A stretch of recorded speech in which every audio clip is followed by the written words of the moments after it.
Hey, you. Yes, you on the other side of the screen. Put your phone down for a second. Actually, no, don't. This is YouTube, I need the views. But mentally, take a pause. Just breathe in, breathe out. How are you? Feeling okay? Because I've got something to say.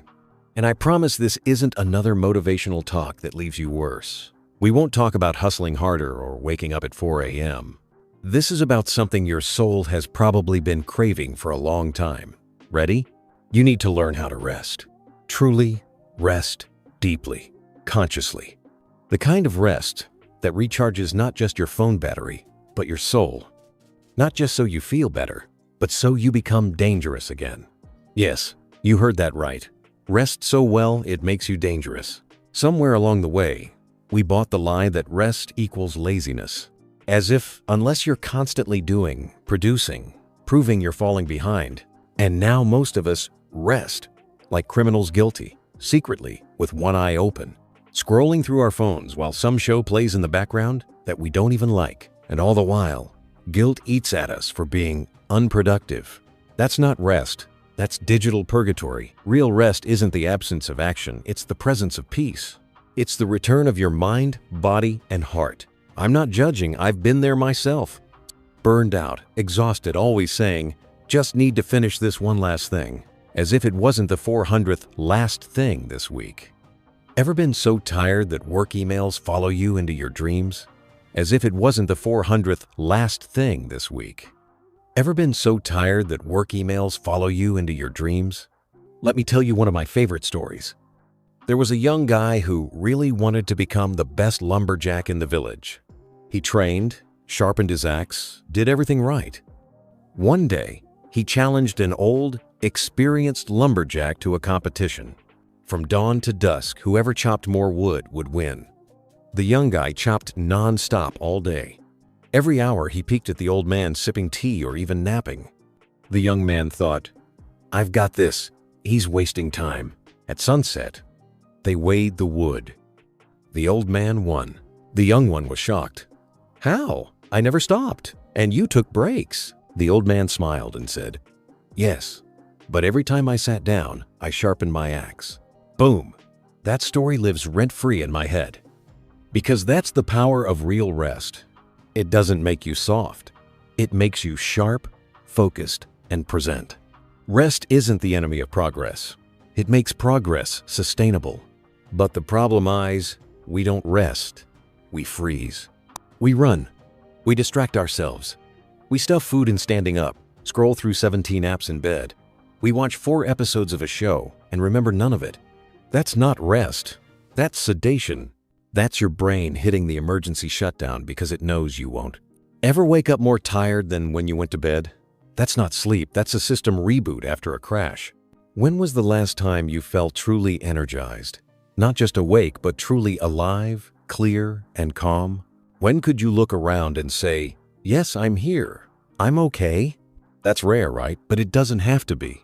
Because when you're rested, you think better, love better, laugh more. You say no to what drains you, and yes to what lights you up. You stop reacting in survival mode and start responding with wisdom. You stop snapping at your partner over nothing, stop losing your keys, and stop wasting hours of your day. You become yourself again. But rest doesn't happen by accident. You can't wait until you collapse to finally take care of yourself.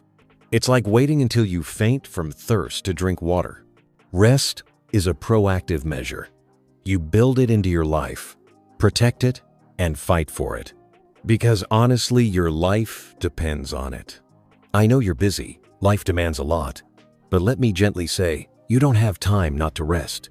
You don't have time to keep running on empty and making foggy decisions. Because the tired you isn't the best you. The tired you is forgetful, irritable, reactive. The tired you thinks everything is a crisis and everyone is out to get you. But the rested you, that's a whole different energy. The rested you is thoughtful, clear, joyful again, creative, and bold. The rested you has boundaries.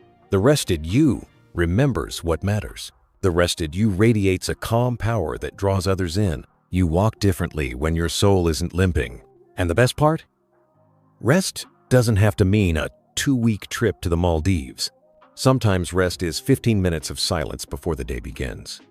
It's not selfish, it's wisdom. You're not a machine. You're not a content factory. You're human, and you have limits. Respecting them doesn't make you weak, it makes you wise.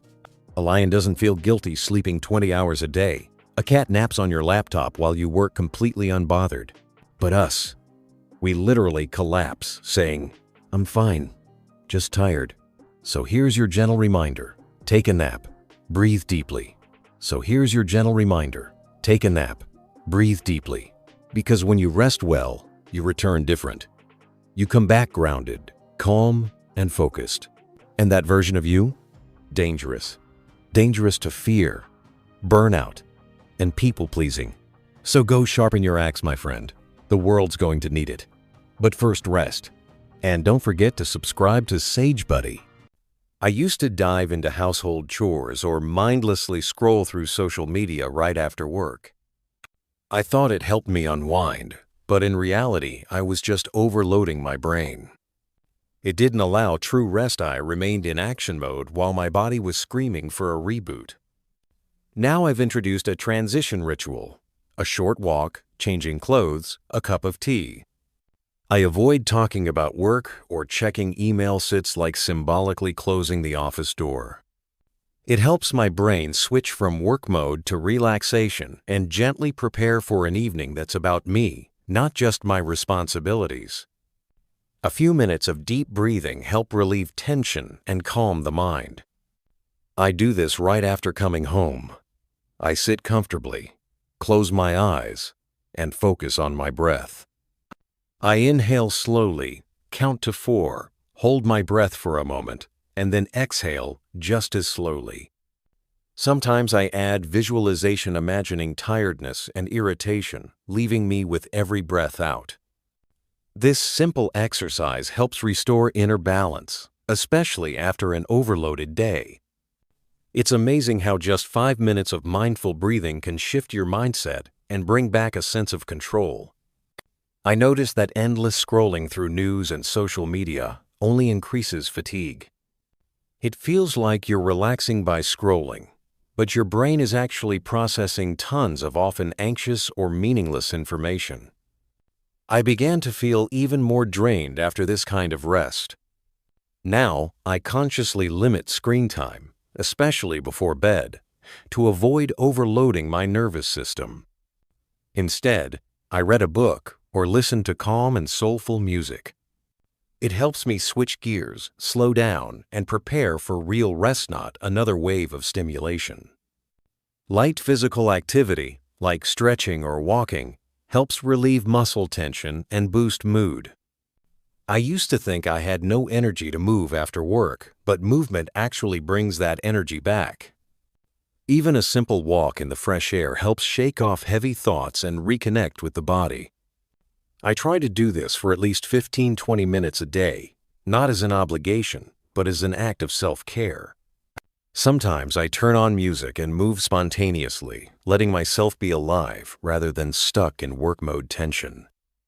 These moments of reset became my personal way of saying, "I'm living, not just existing."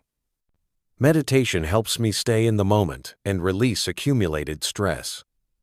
At first, I felt like I couldn't meditate. Thoughts kept racing. My body fidgeted. But over time, I realized the attempt to pause is already valuable. I use meditation apps or just sit in silence, focusing on my breath, letting thoughts come and go without clinging. It's not about perfect calm, but about honest contact with yourself, here and now. Sometimes 5 minutes of this silence gives me more peace than an hour of mindless phone scrolling. It helps me feel more balanced and calm, and most importantly reminds me there's always a grounding point within to return to. I started paying more attention to my needs: full sleep, healthy food, rest. I used to treat it as secondary, thinking tasks came first and rest could wait. But constantly ignoring myself led to burnout and apathy. Over time, I realized that self-care is not weakness or laziness, but the foundation for a stable and fulfilling life.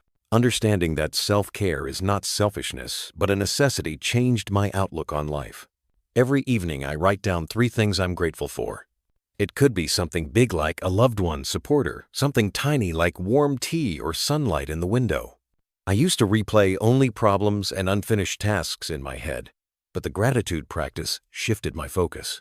I started to notice how much good exists even in the most ordinary day, and how these details give life meaning.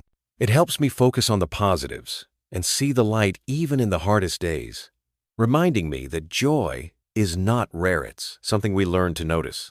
These 7 steps helped me regain my energy and joy in life. I no longer come home feeling like the day ended with me. Instead, I've learned to recharge, take care of myself, and live more mindfully. Now I feel more alive and energized, and even weekdays bring me joy. If you also feel like a zombie after work, try introducing these practices into your life. Start with one, the simplest one.